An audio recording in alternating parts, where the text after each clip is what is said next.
Hello, good morning, जोहार। मैं राजू और आप देख रहे हैं 24 झारखंड न्यूज। चलिए जानते हैं झारखंड की आज की 25 मुख्य बड़ी खबरों को। झारखंड के सीएम चंपई सोरेन ने मुख्यमंत्री गाड़ी योजना का किया शुभारंभ। मुख्यमंत्री चंपई सोरेन बुधवार को रांची के मोहराबादी मैदान में मुख्यमंत्री गाड़ी योजना की शुरुआत की है।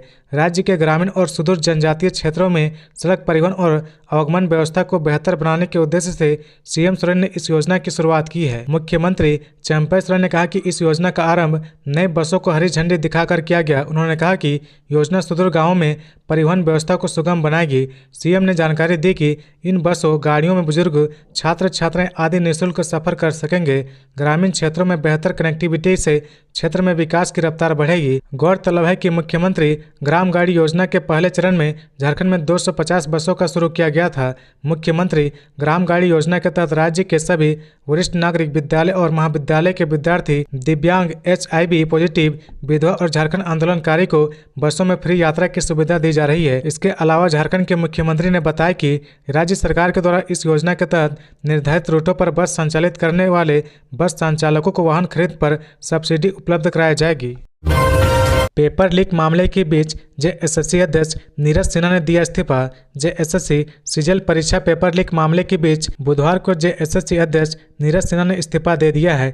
JSSC अध्यक्ष ने कहा कि वे निजी कारणों से अपने पद से इस्तीफा दे रहे हैं। बता दें कि JSSC सीजल परीक्षा के पेपर लीक होने के बाद से उन पर छात्र संगठन की ओर से इस्तीफा देने का लगातार दबाव बना जा रहा था। इस बीच सरकार ने मामले की जांच के लिए SIT का गठन भी किया। जानकार उनके इस्तीफे को इसी मामले से जोड़कर देख रहे हैं। हालांकि अध्यक्ष ने कहा कि वे कुछ व्यक्तिगत कारणों से JSSC का अध्यक्ष पद छोड़ रहे हैं। मिली खबर के मुताबिक उन्होंने अपना इस्तीफा विभाग को सौंप दिया है। बता दें कि SIT के गठित होने के बाद 2 दर्जन से भी अधिक लोगों को हिरासत में लेकर पूछताछ की जा रही है, जिसमें एक झारखंड विधानसभा के अवर सचिव शमीम भी शामिल है। SIT की टीम को सूचना मिली थी कि शमीम पेपर लीक मामले में शामिल है। इसके बाद SIT की टीम लगातार शमीम को फॉलो कर रही थी। पुख्ता सबूत मिलने के बाद SIT ने शमीम के ठिकानों पर एक साथ छापा मारा। छापेमारी में SIT को कई पुख्ता सबूत मिले हैं। इसके आधार पर बाद में उनके 2 बेटों को भी गिरफ्तार कर लिया गया है। खबर आई थी कि JSSC सीजीएल पेपर लीक मामले में गिरफ्तार विधानसभा के अवर सचिव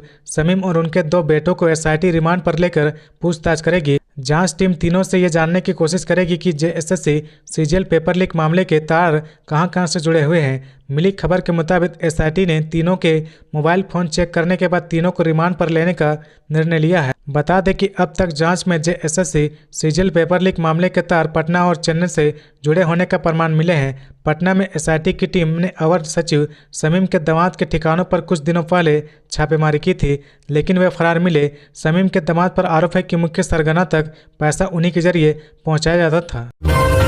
सिपाही नियुक्ति नियमावली को चुनौती देने वाली याचिका पर सुनवाई जारी। सिपाही नियुक्ति नियमावली 2014 को चुनौती देने वाली याचिका पर हाईकोर्ट में गुरुवार को सुनवाई जारी रहेगी।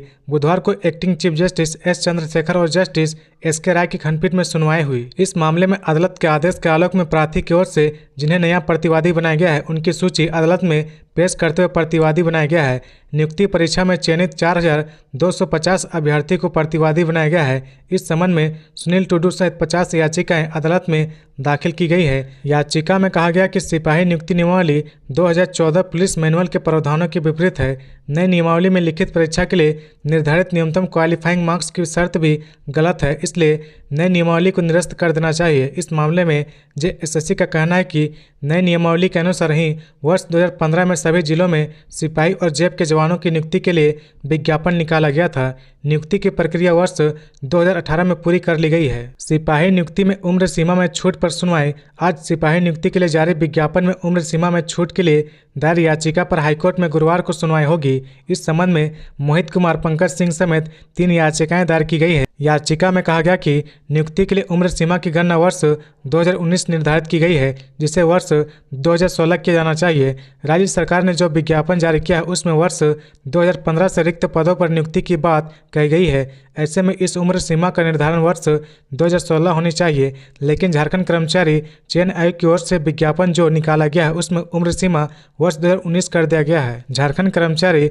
चयन आयोग ने सिपाहियों के लिए 4919 रिक्त पदों के लिए विज्ञापन प्रकाशित कर दिया गया है।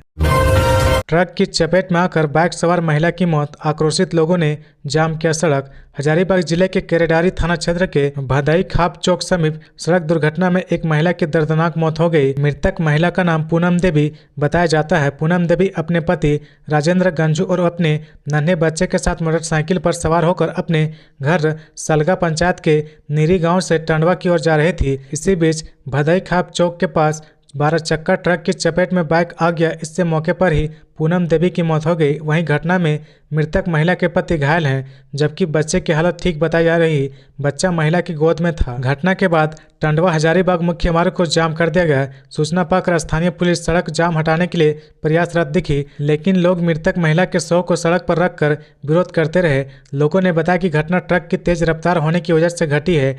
ग्रामीणों ने आरोप लगाया कि यह घटना नो एंट्री के उल्लंघन का मामला है। खबरों में आगे बढ़ने से पहले अगर अभी तक आपने इस चैनल को सब्सक्राइब नहीं किया तो प्लीज सब्सक्राइब कर ले, जिससे झारखंड की हर छोटी सी बड़ी खबर की अपडेट आप तक पहुंचता रहे।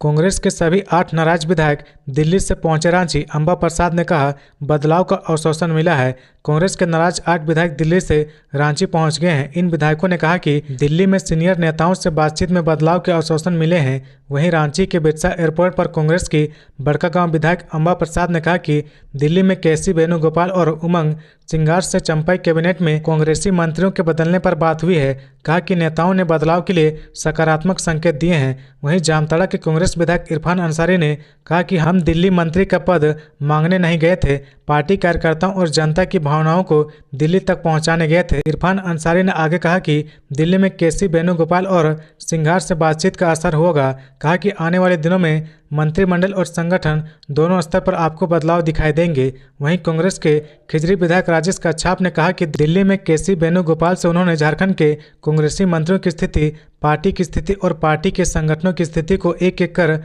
अवगत कराया। राजेश कच्छाप ने कहा कि उन्होंने वेणुगोपाल से प्रदेश में कांग्रेस का जनाधार बनाए रखने की बात कही। कहा कि अगर पार्टी के कार्यकर्ता कांग्रेस के जनाधार को बचाए रखने के लिए बदलाव की मांग करते हैं तो इस पर ध्यान दिया जाना चाहिए। कहा कि पार्टी के लिए जनहित सबसे अधिक जरूरी है। राजेश कच्छाप के मुताबिक मंत्रिमंडल में चेहरे को बदलने की दिशा में उनको सकारात्मक भरोसा मिला है। कहा कि बजट सत्र के दौरान अगर मांग पूरी नहीं हुई तो कांग्रेस विधायक फिर दिल्ली जाएंगे। वहीं विधायक उमा शंकर सिंह ने कहा कि उन्होंने पार्टी के शीर्ष नेताओं तक अपनी बात रख दी है। कहा कि हमने वेणुगोपाल से कहा कि पार्टी की मजबूती के लिए जरूरी कदम उठाए जाने चाहिए, लेकिन जरूरी कदम क्या होंगे ये पूछने पर उमा शंकर सिंह ने इसे पार्टी का अंदरूनी मामला बताया और आगे कुछ कहने से इनकार कर दिया।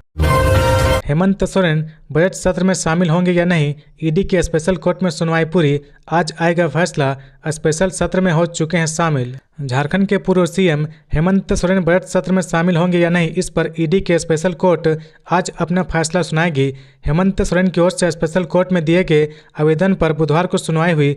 पूर्व सीएम हेमंत की ओर से महाधिवक्ता राजीव रंजन ने पक्ष रखा, जहां उन्होंने बताया कि बजट सत्र में मनी बिल पास होता है, इसलिए हेमंत सोरेन का रहना बजट सत्र 23 फरवरी से शुरू हो रहा। अदालत को दिए गए आवेदन में पूर्व सीएम की ओर से बताया गया था कि बजट सत्र काफी महत्वपूर्ण होता है। इसमें होने वाले निर्णय उनके विधानसभा क्षेत्र के लिए काफ़ी जरूरी है। ऐसे में कर्तव्यों के निर्वहन के लिए कार्यवाही में उनका भाग लेना आवश्यक है। झारखंड के पूर्व सीएम हेमंत सोरेन को जमीन घोटाले मामले में पूछताछ के बाद 31 जनवरी को ईडी ने गिरफ्तार कर लिया था। गिरफ्तारी के बाद से ईडी ने 13 दिनों तक रिमांड में लेकर उनसे पूछताछ की। इसके बाद से वे न्यायिक हिरासत में जेल में बंद है। उन्हें फिलहाल बिरसा मुंडा केंद्रीय कारा होटवार रांची में रखा गया है। शहरी निकायों के प्रशासकों के साथ तैयारियों की समीक्षा 23 फरवरी को रांची में। लोकसभा चुनाव 2024 से पहले झारखंड के मुख्य निर्वाचन पदाधिकारी के नेतृत्व में शुक्रवार को मुख्यालय स्तर पर सभी शहरी निकायों के प्रशासकों के साथ राजधानी रांची में एक बैठक होगी। बैठक में राज्य अंतर्गत सभी कोटि के शहरी निकायों के प्रशासक को बुलाया गया है। मुख्य निर्वाचन पदाधिकारी के रवि कुमार के निर्देश पर आहूत इस बैठक में शहरी क्षेत्रों में लोकसभा चुनाव को लेकर चल रही तैयारियों की समीक्षा होगी। साथ ही साथ शहरों में मतदान प्रतिशत बढ़ाने को लेकर न केवल सभी शहरी निकायों के पदाधिकारियों से सुझाव लिए जाएंगे, बल्कि इस संबंध में निर्वाचन आयोग के संबंधित दिशा निर्देशों से भी सभी को अवगत भी कराया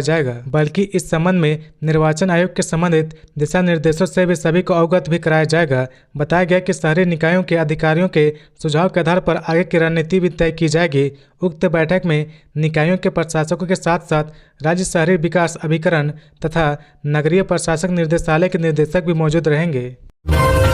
उपभोक्ताओं को प्रति माह 125 यूनिट मुफ्त बिजली के प्रस्ताव पर कैबिनेट में लगेगी मोहर। राज्य के बिजली उपभोक्ताओं को 100 यूनिट की जगह अब प्रति माह 125 यूनिट मुफ्त बिजली का लाभ जल्द मिलेगा। ऊर्जा विभाग ने इस आशय का प्रस्ताव स्वीकृति के लिए मंत्रिमंडल एवं समन्वय विभाग को भेज दिया है। उम्मीद जताई जा रही कि 23 फरवरी को होने वाली कैबिनेट की बैठक में प्रस्ताव पर मोहर लग जाएगी। प्रस्ताव में सभी शर्तें पूर्ववत है। पूर्व में 100 यूनिट प्रति माह मुफ्त बिजली का उपयोग करने वाले उपभोक्ताओं की संख्या लगभग 21 लाख थी, जो बढ़कर अब लगभग 30 लाख हो जाएगी। मुख्यमंत्री चंपई सोरेन अपनी इस घोषणा को जल्द से जल्द अमली जामा पहनाना चाहते हैं, क्योंकि लोकसभा चुनाव को लेकर आचार संहिता लागू होने के बाद राज्य सरकार इस तरह के फैसले नहीं ले सकेगी। वहीं मार्च में वित्तीय वर्ष 2023-24 समाप्त हो रहा। इस कारण कैबिनेट की बैठक में लगभग 2 दर्जन से अधिक विभिन्न योजनाओं से जुड़े प्रस्ताव लाए जाएंगे। इनमें सड़क प्रणाली, पुल पुलिया जैसी योजनाओं पर प्रशासनिक स्वीकृति का प्रस्ताव सबसे अधिक है, क्योंकि प्रशासनिक स्वीकृति नहीं मिलने पर योजना मद की राशि लैप्स कर जाएगी। कैबिनेट की बैठक 23 फरवरी की शाम 4 बजे या विधानसभा सत्र की कार्रवाई की समाप्ति के ठीक बाद प्रोजेक्ट भवन स्थित कैबिनेट कक्ष में होगी। मंत्रिमंडल सचिवालय एवं निगरानी विभाग ने मंगलवार को अधिसूचना जारी कर दी है। झारखंड के इस जिले में अडानी ग्रुप करेगा 100 करोड़ का निवेश, सैकड़ों लोगों को मिलेगी नौकरी। अडानी समूह की इकाई अंबुजा सीमेंट गोड्डा में 4 मिलियन टन क्षमता का सीमेंट ग्राइंडिंग यूनिट स्थापित करेगा। इस योजना में 100 करोड़ रुपए का निवेश होगा, जिससे क्षेत्र के बुनियादी ढांचे के विकास और रोजगार को बढ़ावा मिलेगा। यह प्रोजेक्ट गोड्डा जिले के मोतिया गांव में स्थापित किया जाएगा। प्रोजेक्ट की योजना अडानी पावर झारखंड के निकट बनाई गई है। यह इकाई 2500 से अधिक लोगों के लिए प्रत्यक्ष और अप्रत्यक्ष रोजगार पैदा करेगी। अंबुजा सीमेंट पहले से ही झारखंड में 6 मिलियन टन प्रति वर्ष की संयुक्त क्षमता के साथ 2 सीमेंट प्लांट संचालित करती है। सीमेंट बिजनेस के CEO अजय कपूर ने कहा कि क्षेत्र के सामाजिक आर्थिक विकास में योगदान देने को हम प्रतिबद्ध हैं। हमारा मानना है कि झारखंड में संसाधनों, बुनियादी ढांचे और कुशल जनशक्ति के मामले में अपार संभावनाएं हैं, जो इसे इस परियोजना के तहत एक आदर्श स्थान बनाता है। हम इस परियोजना के सफल कार्यान्वयन को सुनिश्चित करने के लिए राज्य के साथ मिलकर काम करने के लिए तत्पर हैं। यह न केवल स्थानीय अर्थव्यवस्था को बढ़ावा देगा, बल्कि बुनियादी ढांचे के विकास की दिशा में राज्य सरकार के प्रयासों में भी सहायता करेगा। अंबुजा सीमेंट रोजगार के अवसर पैदा करने और जिन समुदाय में यह काम करता है, उनके सामाजिक आर्थिक विकास में योगदान देने के लिए प्रतिबद्ध है। अंबुजा सीमेंट को इस पर गर्व है, वह झारखंड की विकास गाथा का एक महत्वपूर्ण हिस्सा है। कंपनी अपने शेयरधारकों, ग्राहकों, कर्मचारी और बड़े पैमाने पर समुदाय के लिए और बेहतर कार्य करने के लिए भी प्रतिबद्ध है। नाबालिग से दुष्कर्म मामले में 20 साल का सश्रम कारावास। नाबालिग से दुष्कर्म मामले में दोषी पाने पर अदालत ने मांडर के रहने वाले आफ्ताब अंसारी को 20 साल का सश्रम कारावास की सजा सुनाई है। इसी के साथ मुजरिम को 20,000 का जुर्माना भी भरने के लिए कहा गया है। दुष्कर्म मामले में पोस्को की विशेष अदालत में सुनवाई चल रही थी। अदालत ने कहा कि जुर्माना नहीं देने पर अंसारी को 6 महीने का अतिरिक्त कारावास काटना होगा। बता दें कि नाबालिग से दुष्कर्म का ये मामला अप्रैल 2022 का है। घटना को लेकर नाबालिग लड़की के परिजनों ने मांडर थाने में अंसारी के खिलाफ केस दर्ज कराया था। आरोप पत्र दाखिल होने के बाद पोस्को की विशेष अदालत में सुनवाई की जा रही थी। इस मामले में बुधवार को सजा सुनाई गई। इस मामले में परिजनों ने पहले अपहरण का केस दर्ज कराया था। बाद में नाबालिग ने कहा कि उसके साथ दुष्कर्म भी हुआ है। जरमुंडी थाना के ASI राजकुमार सिंह घूस लेते गिरफ्तार। SCB ने ऐसे किया ट्रैप। दुमका के जरमुंडी थाने के ASI राजकुमार सिंह को एंटी करप्शन ब्यूरो की टीम ने 10,000 रुपये रिश्वत लेते रंगे हाथों गिरफ्तार कर लिया है। इस मामले में ASI के एक सहयोगी स्वरूप सिन्हा को भी एंटी करप्शन ब्यूरो की टीम ने गिरफ्तार कर लिया है। इनके विरुद्ध एंटी करप्शन ब्यूरो के दुमका स्थित परमंडलीय कार्यालय में एक पीड़ित शख्स गर्डी के अभिषेक कुमार ने शिकायत की थी। अभिषेक कुमार ने बताया कि उनके विरुद्ध बिजली चोरी का केस हुआ था, जिसके बाद पुलिस पदाधिकारी अभिषेक के घर आकर दबाव बना रहे थे। पदाधिकारी उन्हें टॉर्चर कर रहे थे। केस में राहत दिलाने के नाम पर उनसे 50,000 रुपये की मांग की जा रही थी। पूरे मामले में थक हार कर अभिषेक ने एंटी करप्शन ब्यूरो में शिकायत की। बुधवार को अभिषेक ने रिश्वत की राशि पहली किस्त यानी 10,000 रुपये ASI को दी। रिश्वत के रुपए लेकर उसे गिनने के बाद ASI ने नवाडी निवासी स्वरूप सिन्हा को थमा दिया, जिसके बाद SCB ने उसे ट्रैप कर लिया। SCB ने SP कैलाश करमाली ने ट्रैपिंग की पुष्टि की है। स्वरूप सिन्हा भाजपा के कार्यकर्ता बताए जा रहे हैं। चंपई सरकार का एक और बड़ा फैसला, 27 प्रशासनिक अफसरों को किया इधर से उधर। राज्य सरकार ने राज्य शिक्षा सेवा के 27 पदाधिकारियों का स्थानांतरण किया है। स्थानांतरण के साथ ही कई पदाधिकारियों को अतिरिक्त प्रभार भी दिया गया है। इसके तहत रजनी देवी को संथाल परगना तथा निर्मला देवी को कोल्हन प्रमंडल के क्षेत्रीय शिक्षा संयुक्त निदेशक पद की जिम्मेदारी दी गई है। सुनील कुमार को पलामू के जिला शिक्षा पदाधिकारी के साथ पलामू प्रमंडल के क्षेत्रीय शिक्षा संयुक्त निदेशक का अतिरिक्त प्रभार दिया गया है। कई जिलों में जिला शिक्षा पदाधिकारी तथा जिला शिक्षा अधीक्षकों का भी स्थानांतरण हुआ है। स्कूली शिक्षा एवं साक्षरता विभाग ने बुधवार को इससे संबंधित अधिसूचना जारी कर दी है। सांसद गीता कोड़ा ने सीजेएम कोर्ट में लगाई हाजिरी। आयकर रिटर्न नहीं भरने से जुड़े एक मामले में सांसद गीता कोड़ा ने सीजेएम कोर्ट में बुधवार को हाजिरी लगाई। कोर्ट ने अगली सुनवाई में अभियोजन पक्ष को गवाह पेश करने का निर्देश दिया है। बता दें कि बीते दिनों गीता कोड़ा ने इस मामले में सरेंडर किया था, जिसके बाद सीजेएम कोर्ट ने 10,000 के 2 निजी मुचलकों पर उन्हें जमानत प्रदान की थी। इससे पहले इस मामले में 19 जनवरी को कॉमर्शियल कोर्ट के विशेष न्यायाधीश MC झा की कोर्ट ने उन्हें अग्रिम जमानत प्रदान की थी। गीता कोड़ा की ओर से अधिवक्ता जितेंद्र कुमार ने पक्ष रखा। आयकर विभाग की ओर से आर्थिक अपराध के तहत गीता कोड़ा के खिलाफ 2009-10 में आयकर रिटर्न नहीं भरने को लेकर और उसका सही जानकारी नहीं देने के आरोप में 4 जनवरी 2012 में अदालत में केस दर्ज किया गया है। इसी मामले में गीता कोड़ा ने 20 दिसंबर को राहत देने के लिए अग्रिम जमानत याचिका दाखिल की थी। गौरतलब है कि आयकर विभाग की ओर से केस दर्ज होने के बाद इसी मामले में गीता कोड़ा ने 20 दिसंबर को राहत देने के लिए अग्रिम जमानत याचिका दाखिल की थी। गौरतलब है कि आयकर विभाग की ओर से केस दर्ज होने के बाद गीता कोड़ा झारखंड हाईकोर्ट गई थी, जहां लगभग 5 साल तक स्टे रहने के कारण सुनवाई प्रभावित रही। स्टे खत्म होने के बाद गिरफ्तारी को देखते हुए अग्रिम जमानत याचिका दाखिल की थी। झारखंड पॉलिटेक्निक एंट्रेंस टेस्ट की डेट जारी, ऑनलाइन आवेदन शुरू। Jharkhand polytechnic entrance test Jharkhand के सरकारी, गैर सरकारी तथा PPP मोड पर संचालित स्थानों के डिप्लोमा पाठ्यक्रमों में नामांकन के लिए पॉलिटेक्निक प्रवेश परीक्षा 7 अप्रैल को आयोजित की जाएगी। इस परीक्षा में सम्मिलित होने के लिए ऑनलाइन आवेदन की प्रक्रिया बुधवार को शुरू हो गई है। इसकी अंतिम तिथि 21 मार्च निर्धारित की गई है। इस परीक्षा में सम्मिलित होने के लिए ऑनलाइन आवेदन की प्रक्रिया बुधवार को शुरू हो गई है। इसकी अंतिम तिथि 31 मार्च निर्धारित की गई है। इस प्रवेश परीक्षा के माध्यम से झारखंड सरकार के मिनी टूल रूम एवं ट्रेनिंग सेंटरों में भी नामांकन होगा।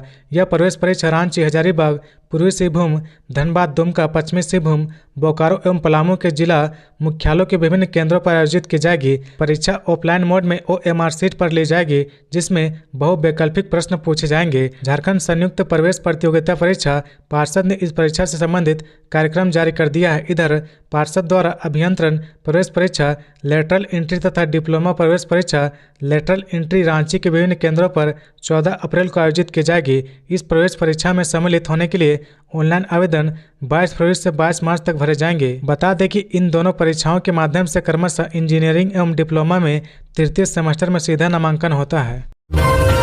झारखंड का बच्चा हेमंत सोरेन है। JMM के उपवास कार्यक्रम में बोले सुप्रियो भट्टाचार्य। JMM के उपवास कार्यक्रम में पहुंचे JMM प्रवक्ता और महासचिव सुप्रियो भट्टाचार्य ने कहा कि केंद्र और बीजेपी को पता होना चाहिए कि झारखंड का बच्चा हेमंत सोरेन है। मौके पर उन्होंने कहा कि संघर्ष का हमारा परिचय रहा है। राज्य में सामंतवादी ताकत और शोषकों की यह फितरत रही कि कैसे झारखंड को लूटा जाए, झारखंडियों को लूटा जाए और यहाँ के खनिज संपदा पर अपना कब्जा जमाया जाए। इसी के खिलाफ हेमंत सोरेन ने अपनी लड़ाई को तेज की थी। इसके बाद विपक्ष और केंद्र को लगा कि इस आवाज़ को दबाना चाहिए और जेल में डालना चाहिए, लेकिन बीजेपी और केंद्र को पता होना चाहिए कि यहाँ का बच्चा हेमंत सोरेन है। उनके अंदर जो खून दौड़ रहा वह यहाँ के आंदोलनकारियों का खून है। एक अन्य बयान में JMM प्रवक्ता सुप्रियो भट्टाचार्य ने आगे कहा कि देश में लोकसभा चुनाव होना है। केंद्र की सरकार में बैठा लोग अब ED की मदद से चुनाव लड़ने का काम करेगी।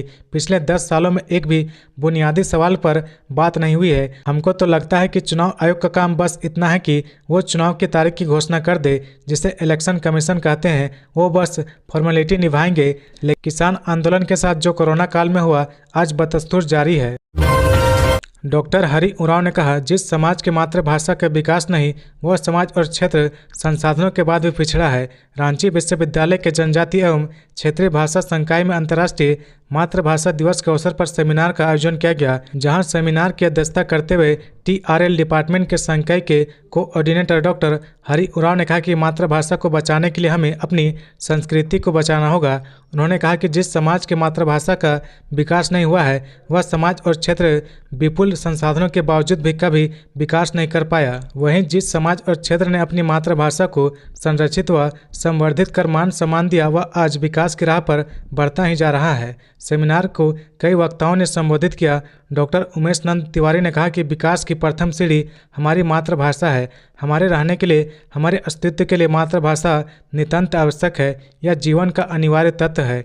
डॉक्टर किशोर सुरेन ने कहा कि भाषा अपने समाज के प्रतिबिंब होती है। यदि वह संरक्षित व सुरक्षित नहीं रहेगी तो प्रतिबिंब की कल्पना नहीं की जा सकती है।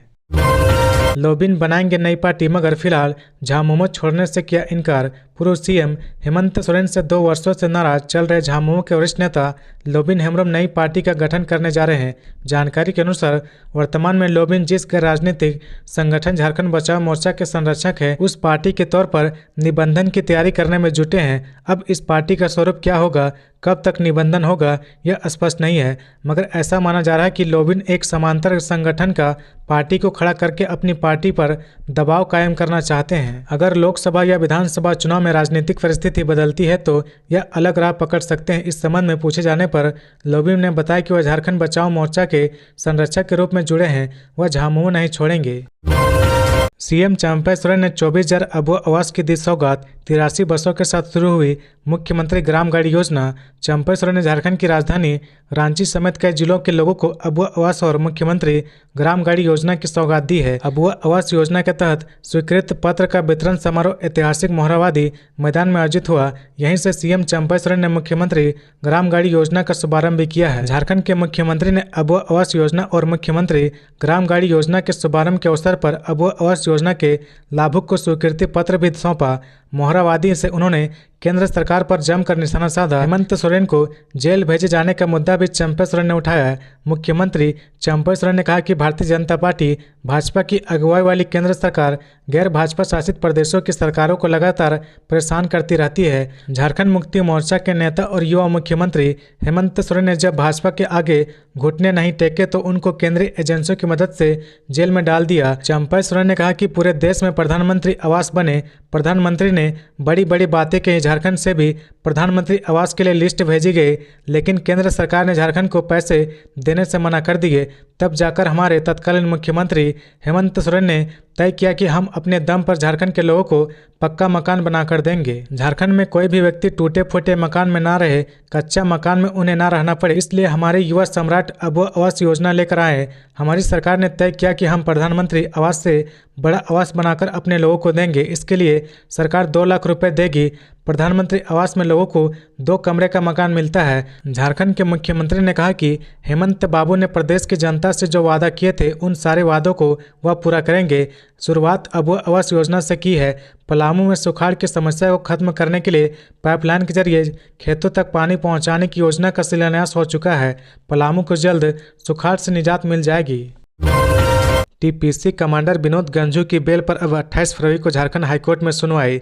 टेंडर फंडिंग केस के आरोपी व प्रतिबंधित उग्रवादी संगठन TPC के कमांडर बिंदेश्वर गंझू उर्फ विनोद गंझू की जमानत याचिका पर बुधवार को झारखंड हाईकोर्ट में सुनवाई हुई। इस दौरान कोर्ट में प्रार्थी की ओर से अपने बचाव में दलील दी गई, जिसके बाद न्यायाधीश जस्टिस सुजीत नारायण प्रसाद और जस्टिस प्रदीप कुमार श्रीवास्तव की बेंच ने इससे संबंधित आदेश कोर्ट में दाखिल करने का निर्देश दिया है। इस मामले में अब अदालत 28 फरवरी को सुनवाई करेगा। चतरा जिले के टंडवा थाने में वर्ष 2017 में बिंदेश्वर गंझू उर्फ विनोद गंझू पर NIA ने IPC की धारा 147, 148, 149, 307, 427, 34 आर्म्स एक्ट की धारा 27 और CLA criminal law amendment act की धारा 17, 1 और 2 के तहत चार्जशीट दाखिल की गई है। तो ये थी आज की झारखंड की टॉप बड़ी खबरें। इसी तरह झारखंड की हर छोटी सी बड़ी खबर देखने के लिए आप हमारे चैनल 24 झारखंड न्यूज को सब्सक्राइब करके बेल आइकन प्रेस कर ले, जिससे झारखंड की हर छोटी सी बड़ी खबर की अपडेट आप तक पहुंचता रहे। तो आज के लिए बस इतना ही। हमें दीजिए इजाजत, फिर मिलते हैं